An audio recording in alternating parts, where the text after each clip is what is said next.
Good morning, students. I am Harshita More. Welcome you all in the fourth video lecture of Unit 2 for the subject labor legislation.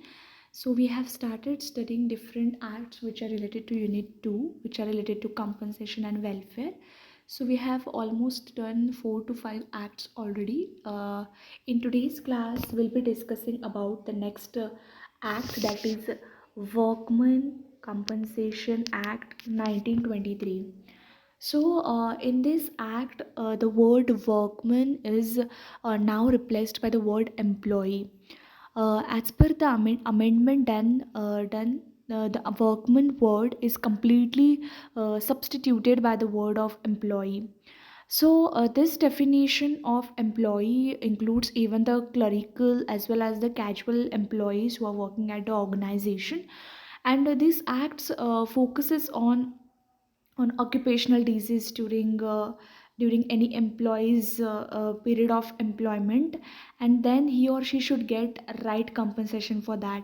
See, while working there can be certain harms for the employees who are working.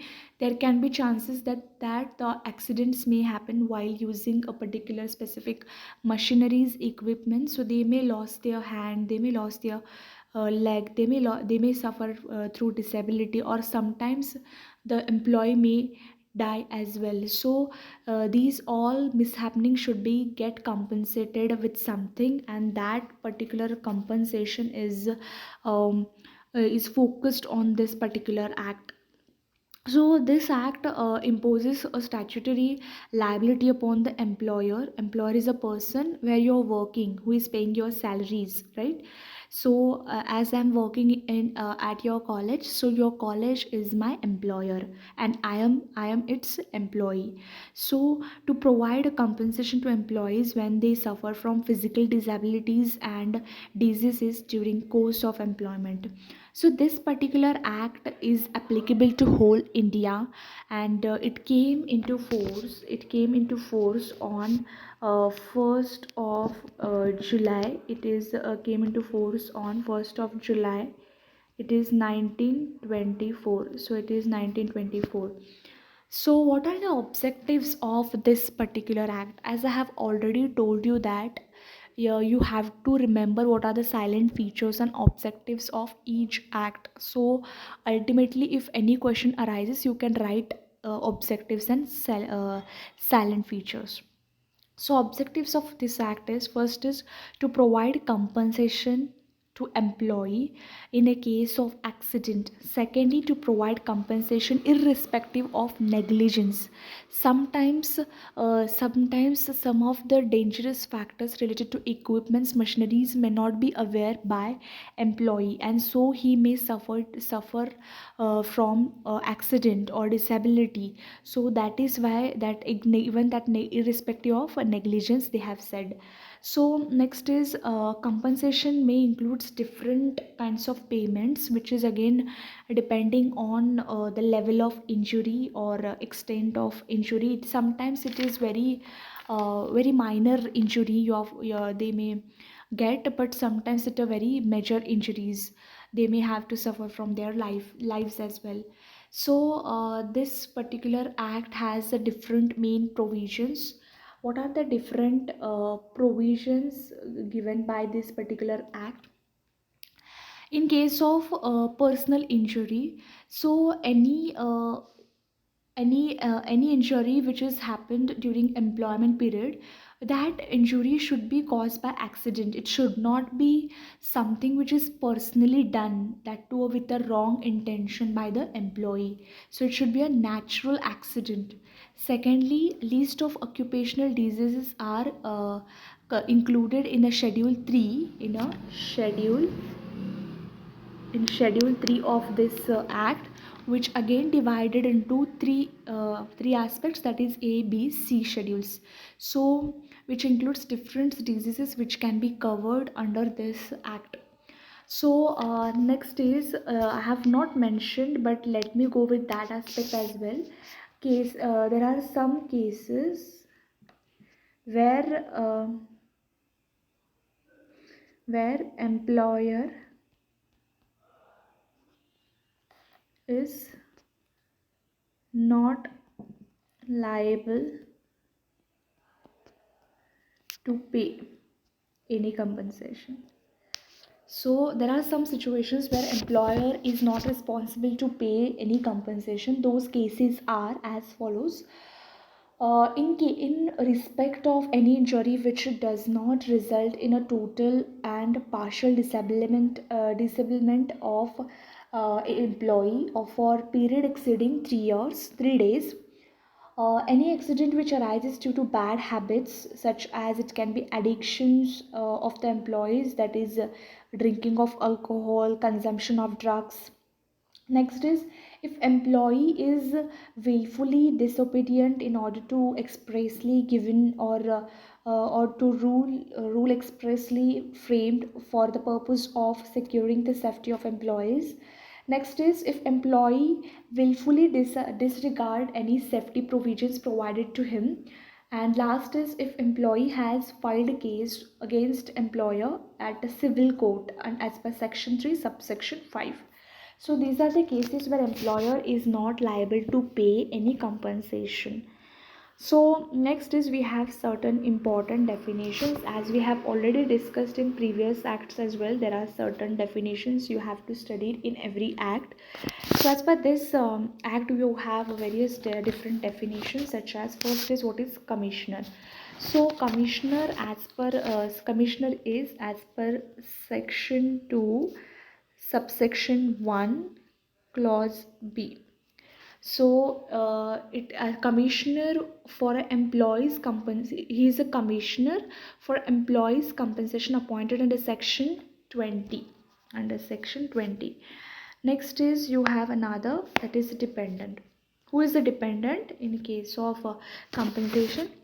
It is as per section. It is as per section 2 subsection 1 clause C. So compensation provided by the act. So by the act of compensation under this act is not same thing as a damage in torts. So these are the anything which are mentioned, any reimbursement that has been mentioned by the act. Next is, you have one more as, sorry, there was some misunderstanding. I have not mentioned here compensation. So when it is compensation, it is anything. Compensation is as per section 2 subsection 1 clause. So see, it is anything that has to be paid to employee for any mishappening at the organization or any work done by the employee at the organization. Next is, who is the employer. Who is the employer? Employer is employer as per section 2 subsection 1 clause E. Employer is any body of person, whether incorporated or not, and any managing agent of an employer and legal representative of a deceased employer. So this is what who is the employer means. And we have one more as dependent. I think it is over here. Who is a dependent? I'll take it now. So dependent is as per section 2 subsection 1 clause D.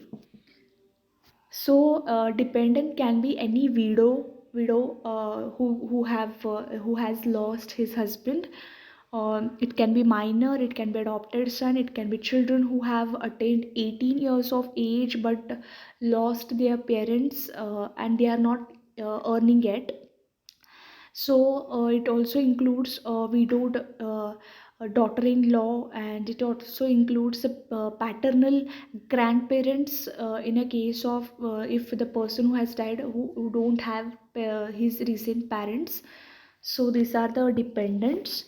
So we have discussed these aspects. Next is, who is the employee. We'll discuss who is employee as well.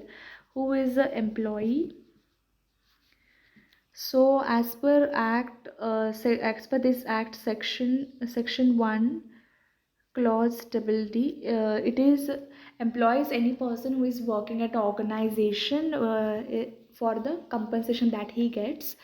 Next is, what is disablement. What is this? What is disablement? So it is a loss of capacity to work or to move. So this can be either the partial disablement, where partially he is disabled. It is as per section 1, sorry, section 2 subsection 1 clause G. And you have another is a total disablement, where it is a total one. It is as per section 2 subsection 1 clause L. So this is the partial and total disablement which includes in this act. Next is next is wages. Wages is as per section 2 subsection 1 clause M. So wages are any privilege or benefit which is capable of being estimated in the terms of money.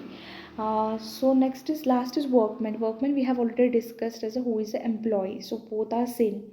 This particular act has replaced the word workman with employee.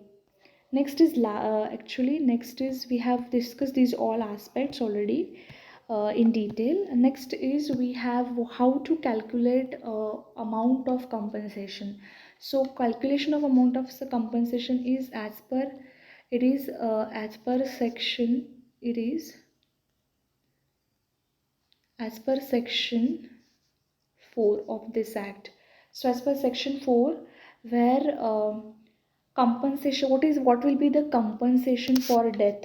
So compensation in case employee is expired or employee is death now, he's no more, then what is the formula?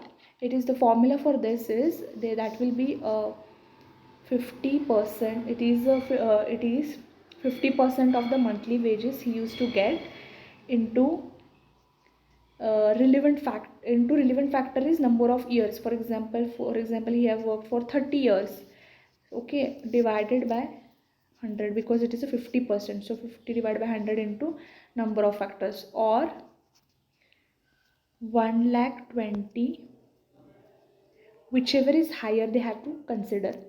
Next is we have compensation for permanent total disablement. So for you have a permanent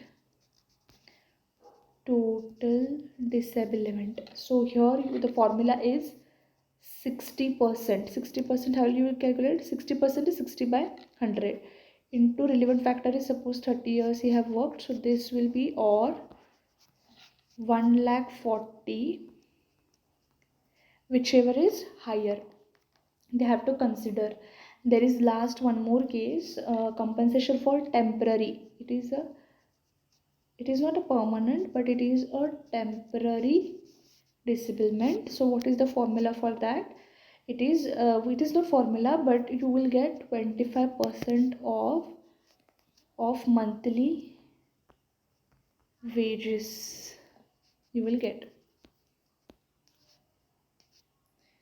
wages. Okay, so this is how they have calculated this particular amount of compensation. So that's all, that's enough for today's class. We have 2 more acts to study for this.